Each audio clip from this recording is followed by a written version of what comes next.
just peeking up right in the center there of the screen, or also known as the Two Sisters. And then we have Grouse Mountain and the ski hill lights. We'll be able to see those by the end of the tour. And then in the distance, we have Mount Seymour. So as I was saying, we are over top Jack Pool Plaza. If any of you joined Dan for the Vancouver Christmas Market, it would have been here. And it is right next door to the Vancouver Convention Center. And it was named after the gentleman who was a local businessman who was behind the part of VANOC, behind the campaign to bring the 2010 Winter Olympics here to Vancouver. You can see in the distance there is an orca, and we will take a look at that in a minute. But first, I wanted to bring you over here and give you a bird's eye view. I wish you guys had been on a little bit earlier because there were two geese up here and they flew right in front of my camera. Bird's eye view of our Olympic flame. And if anybody's familiar with the tragedy we had during the 2010 opening ceremonies of the Olympics, one of the arms didn't rise. And in true Canadian fashion, when we got to the closing ceremonies, we poked a little fun at ourselves and we had a janitor come out and do the repair on site and fix the arm so that it came up. It has been lit for different reasons since, but it is very rare that it is lit up at this time. We are going to go down and we are going to take a look at it from the ground, but this is a great way to get a bird's eye view of it, especially with the fountain going. Now, if anybody's familiar, some of you may be, a number of months ago, in the last 6 months, can't remember exactly what month it was, there were a couple of gentlemen who came into the plaza at about 4 o'clock in the morning, looked around, make sure nobody was around, and then took a piece of metal, the name of which has escaped me for the moment, and actually started bashing the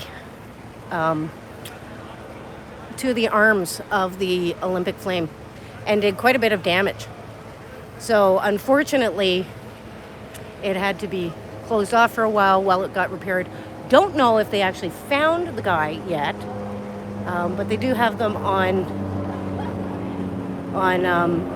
CCTV. Christine is asking, was it a sledgehammer? No, it was what you would use, a tire iron.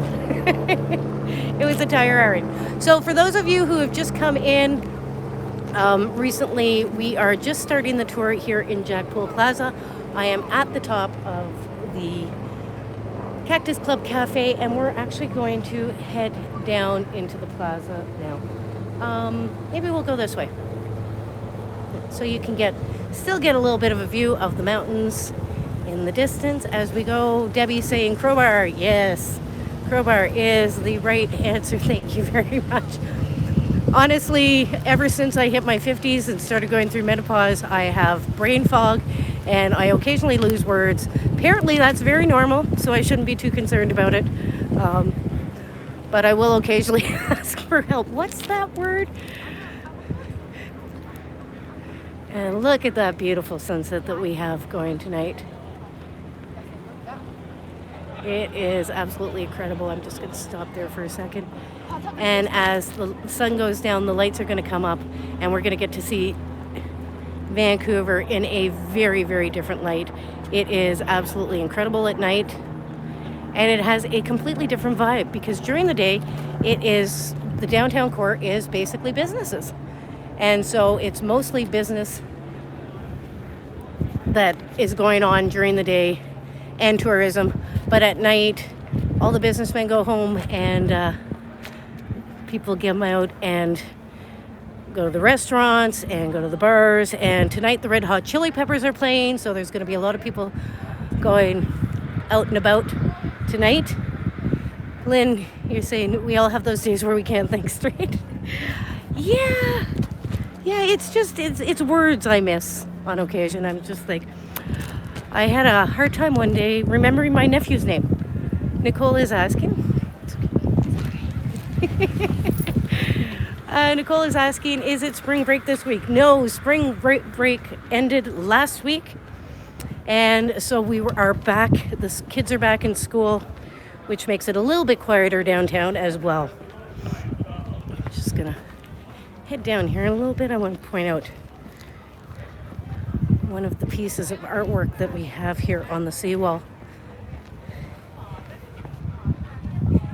And it's almost easier to see it from up top. It's a wind vane. Christine is saying we have great words to cover that. Whatchamacallit, and thingamabobbies, honey and sweetie. Yeah, that's great. Those do work as well. So I just want to pop down and let you get a bit of a look at this. Especially with the light in the sky that we're having right now. Joyce is saying spring break. Yeah, unfortunately spring break's over. The kids, my friends' kids, were not terribly happy to be back to school. But here we are. Okay, so I just wanted to point that out. We're just over Harbour Air.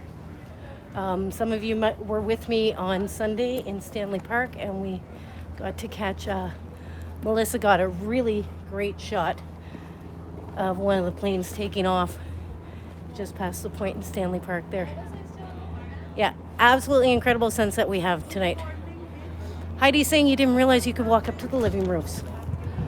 You can, just over top of the Cactus Club. You can't on the conference center that I'm aware of. I could be wrong. But the living roofs, yeah, they're a great new addition. This area was built back in 2008 in preparation for the 2010 Olympics, including the conference center, which is right across the way here, reflecting that beautiful sunset. And the living roofs were part of it to incorporate more greenery into the city and to reduce energy consumption.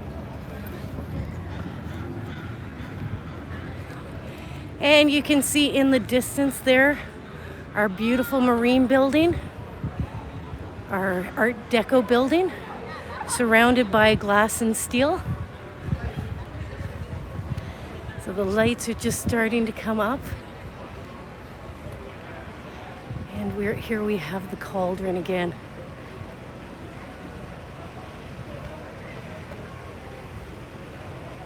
And it's lovely lit up with the blue lights. So the damage was repaired that was done to it fairly quickly. But it was a surprise that it would happen here in Vancouver and that people would actually do that. Unbelievable. And we will talk about a couple of other things that have happened here in Vancouver as part of protests. Now, the damage that was done wasn't necessarily part of the protest. It was just people vandalizing. Nobody actually took responsibility for it, and I don't know if they found the guys who did it. Okay. Oops. Nicole is saying, what is the significance of the design? That's a really good question. I'm not really sure, but if anybody knows that off the top of their head, please let me know. I will have to look that up, Nicole, and find that answer because I don't actually know it, or even if there is one.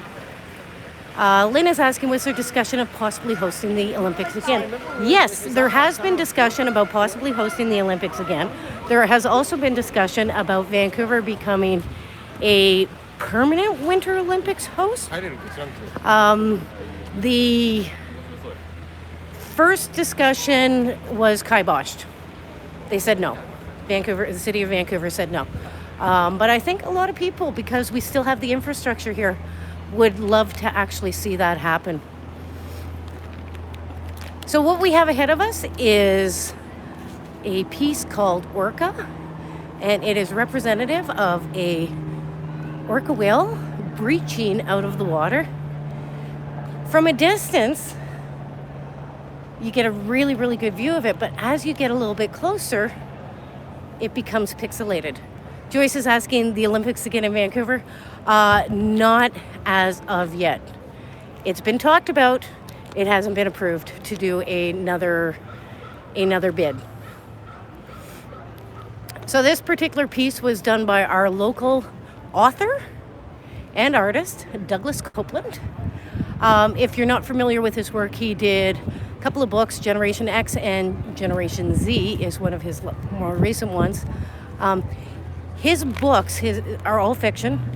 He likes to talk about the impact and the connection between our online and digital media and us as persons, which is why this particular piece is so pixelated. So from a distance, it looks very much like an orca, but the closer you get, the more distorted it becomes. And it's a commentary by him on our use of social media and how what we see isn't necessarily what we're seeing. So we're going to go all the way around. I love the way it's reflected in the window there. Okay, let's see if we can get from a different angle. Back it up here. Try not to walk into anybody.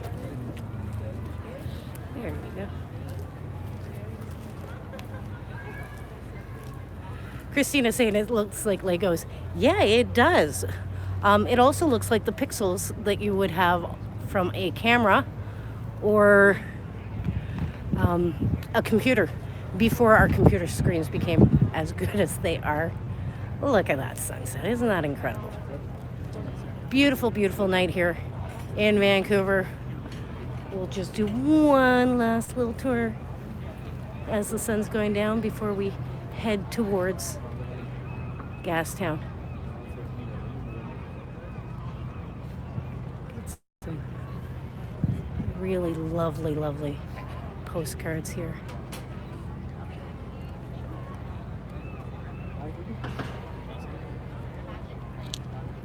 Apparently there is a Lego festival coming to Vancouver, and I've been thinking that that might be something fun to do.